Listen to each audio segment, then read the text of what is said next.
With set 9.5 coming to an end soon, it's time for that end of season ranked push.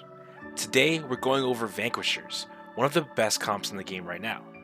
Let's break it down. The early game starts with playing 3 Ionia and having Jhin hold any early damage items, while Aurelia holds the tank items. From there, at levels 4 and 5, you would ideally add in Warwick followed by Ashe. This will give you 2 Juggernaut, 2 Challenger, and 2 Vanquisher. If you manage to 2-star several units, always look to play for a hot streak early, but if you can't find any 2-stars, it's best to sacrifice early rounds so you can get carousel priority, which would ideally be used for primarily bow or sword. Lastly, don't forget to hold on to 1 copy of Jhin on your bench so you can transfer items later in the game. In the mid game, you want to add in Darius and Nautilus by level 7 to boost your front line to 4 Juggernauts. This should make you beefy enough to lose rounds by small margins if your board is weak. If you're running low on health and desperate to upgrade your board, then you can roll down at level 7 for some late game units like Nilah, Xayah, and Nasus. But if you have high health and solid 2-star upgrades, sit tight and sack a few rounds so you can push for level 8 where you really want to spend most of your gold. Now in the late game, once you make it to level 8, it's time to roll down all of your gold and hit your units. The main upgrades to look for will be Nilah, Xayah, and Sejuani, and Nasus 2-star. You'll need to drop Aurelia and move items to Nasus. Sejuani can hold tank items if needed, but we're playing around Juggernaut frontline, so Nasus gets